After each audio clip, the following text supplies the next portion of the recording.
Stop renting and start building your wealth with a home. Hello everyone, this is Neeraj Khanna, your favorite realtor, giving you all the information what you need to make you successful in the real estate world.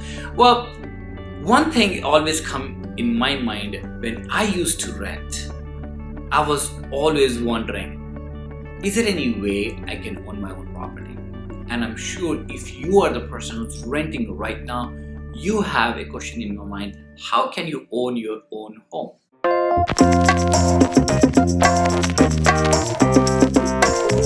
Well, if you think the bar market is getting hotter, it's maybe the right time, may not be the right time, or the prices are too much, let me tell you one thing. You are at the verge of getting into your new home. Well, that's true. You can stop renting and start building the wealth with your home.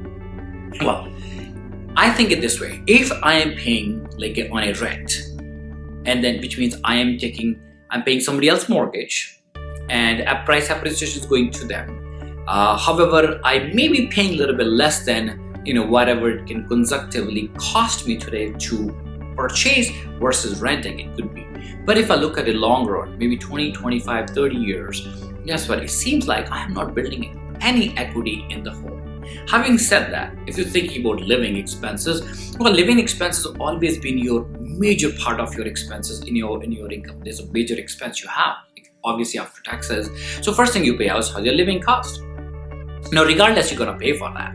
But the only caveat here is if you keep paying somebody else, mortgage, you're making somebody else rich. Why? Because in the GTA, average appreciations are about 7%, like 6.9, 7% every single year. Last 40 years, you can track record. Now, if any property has been for 7%, that's for round figure, 7% appreciation year over year, in 10 years, the property is going to be 70% up.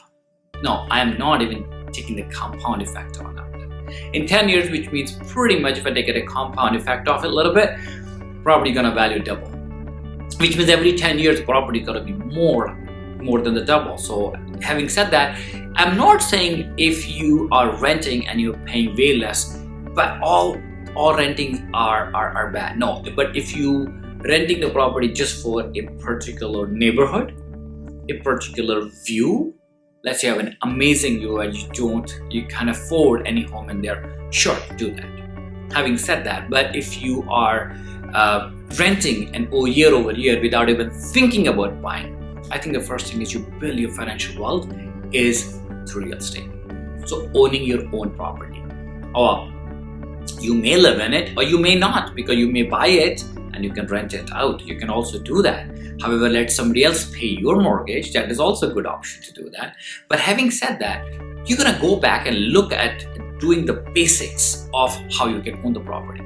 Going back, looking at your finances. What's the expense like look like? If your finances are in right, which means you have your credit score is pretty good shape, your income is in a good shape, and you also have a down payment. Like you can buy your property minimum like a 5% you can get. Like let's say when you're buying the property for 500,000, okay, don't ask me we are in GTA, but I'm just saying example. So 500,000, you gotta pay $25,000. You can use your RRSP if you've been contributing towards it. You can take a help of your family. They can help you, as a down payment. Of course, you need like a gift letter from them. Talk to the bank or to the lender who you're working with, so that they can get the best possible, like a plan for you, so you can get approved for the mortgage. And next thing is look at your expenses. Is it a monthly cost? Is going to be more than that? If not, hey, if you love the place where you're living right now, you can literally buy it and rent it out. Let somebody else pay for your mortgage. And obviously, once that is done, everything seems daunting before you actually do it. And that is so true. Can you imagine if you're going to do a bungee jumping for the first time? Is it scary? I'm sure it is. Unless until you are a daredevil, right? I mean, it is scary. But even if you are daredevil on one side, you probably still have a little bit of fear on the other end. Same thing with the real estate buying as well. If you're buying your first property, you will be scared. You will be a little bit of sweaty like me when I bought my first condo. And after that, when I sold it, I almost sold it for double the price in less than 6 years in Toronto. That helps me buy my first home as well. Now, guess what? From a 2-bedroom condo to a 4-bedroom detached home in GTA, again, it was a big jump. I was able to do that. And that is only because my saving wasn't too much, because I wasn't making a lot of money. Now, being as a realtor and being as a homeowner, I am biased. I am definitely gonna say, make your money from the real estate, because savings cannot catch up. The price appreciation in a GTA, what we are seeing right now. Matter of fact, last 5 years we are seeing right now. Not able to catch up with that. So you got to be a little bit more intelligent that and do the right thing so that you can help you build your financial wealth in the long term. Once that is done, you obviously need to work with a professional who can take the time, consult with you, give you all the information what you need,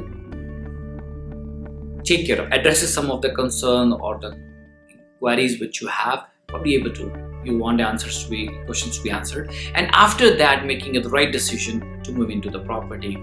And it may or may not be the dream. First property could not be the dream home, but imagine, mind you, I will say that it taking you towards building the wealth so that you can actually own your dream home. With all the equity you're gonna build over the period of time, the price appreciation is gonna happen over the period of time, or if you have a basement or a portion of the home, you can rent it out. Do that. If that can help you doing sure, why not? That can help you pay off a little bit of mortgage, ease a little bit of easy on pockets. That is the right thing to do. So this is my 2 cents on this one. Take the advice, take a leap of faith. I will say, own the property and start building the wealth with your own primary residence. Have a great one. We'll talk soon.